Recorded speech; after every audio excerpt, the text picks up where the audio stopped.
Hello बच्चों, जियो kids में आप सभी का फिर से स्वागत है। बच्चों, आज हम पढ़ते हैं अपनी पृथ्वी के एक और अनोखी चीज़ के बारे में। बच्चों, हमारे सौरमंडल में 8 ग्रह हैं, पर यूनिवर्स ने सिर्फ पृथ्वी को ही रहने लायक बनाया।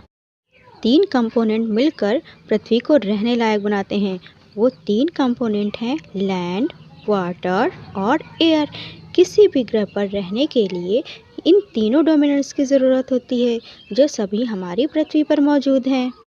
तो बच्चों, चलिए आज पढ़ते हैं पृथ्वी के डोमेन्स के बारे में। पहला डोमेन्स है लैंड, जो हमारे लिथोस्फीयर में आता है। दूसरा है वाटर, जो हाइड्रोस्फीयर में आता है। तीसरा है एयर, जो एटमॉस्फेयर में आता है। और ये तीनों मिलकर बायोस्फीयर बनाते हैं। तो बच्चों, पहले जानते हैं लिथोस्फीयर क्या है। बच्चों, पृथ्वी की लेयर, क्रस्ट और मेंटल मिलकर लिथोस्फीयर बनाती है। यह पृथ्वी का ठोस हिस्सा होता है। लिथोस्फीयर को 2 भागों में बांटा गया है। पहला है कॉन्टिनेंटल क्रस्ट और दूसरा है ओशनिक क्रस्ट। कॉन्टिनेंटल क्रस्ट से ही हमारे महाद्वीपों का निर्माण हुआ और ओशनिक क्रस्ट से सागरों, महासागरों का निर्माण हुआ। बच्चों, अब जानते हैं हाइड्रोस्फीयर के बारे में। जल की उपस्थिति के कारण ही पृथ्वी का रंग नीला दिखाई पड़ता है। पृथ्वी के 71% भाग पर वाटर पाया जाता है। पानी से घिरे इस भाग को हाइड्रोस्फीयर कहते हैं। यह 71% पानी अलग अलग अवस्थाओं में पाया जाता है। जैसे लिक्विड स्टेट में क्या है, ओशियन, सी, लेक्स और पॉन्ड आदि में पाया जाता है। सॉलिड स्टेट आइस और ग्लेशियर्स में जमी हुई अवस्था में पाया जाता है। गैस स्टेट में जैसे भाप के रूप में पाया जाता है। पर बच्चों, क्या आपको पता है इस 71% पानी में से सिर्फ 2.5% पानी ही पीने लायक है। इसलिए बच्चों, पानी को बचा कर रखना चाहिए। इसके लिए हर वर्ष हम 22 मार्च को वर्ल्ड वाटर डे मनाते हैं। बच्चों, अब हम पढ़ते हैं अपने एटमॉस्फेयर के बारे में। एटमॉस्फेयर क्या है? हमारी पृथ्वी को चारों तरफ से एटमॉस्फेयर ने ही घेरा हुआ है। एटमॉस्फेयर में मेन लेयर्स होती हैं।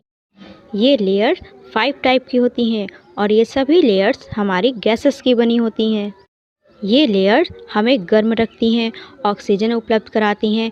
इसी के कारण मौसम में बदलाव, ठंडी या गर्मी होती है। एटमॉस्फेयर की पहली लेयर है ट्रोपोस्फेयर। यह सबसे लोवेस्ट परत है, जिसकी सतह से ऊंचाई 5 से 9 मील तक है। इस लेयर में सारी मौसमी घटनाएं होती हैं। सेकेंड लेयर है स्ट्रेटोस्फेयर। इस लेयर में ओजोन लेयर पाई जाती है, जो सन की यूवी रेस को अर्थ तक आने से प्रोटेक्ट करती है। थर्ड लेयर है मेसोस्फेयर। यह लेयर तेजी से आते हुए मेटोर्स या उल्का को जला देती है। फोर्थ है थर्मोस्फेयर। इस लेयर में सोलर रेडिएशन को एब्जॉर्ब करने की क्षमता होती है। इस लेयर में ही अरोरा को भी देखा जाता है। फिफ्थ लेयर है एक्सोस्फेयर। यह सबसे आखिरी परत है। यह अंतरिक्ष से मिलती है। अब बात करते हैं तीनों डोमेन्स के बारे में, जो सारे एलिमेंट्स को एक साथ जोड़ता है। यह आसमान से लेकर ज़मीन तक फैला है। पहला लिविंग ऑर्गेनिज्म एक बैक्टीरिया था, जबकि पहला जलीय जीव जेलीफिश था।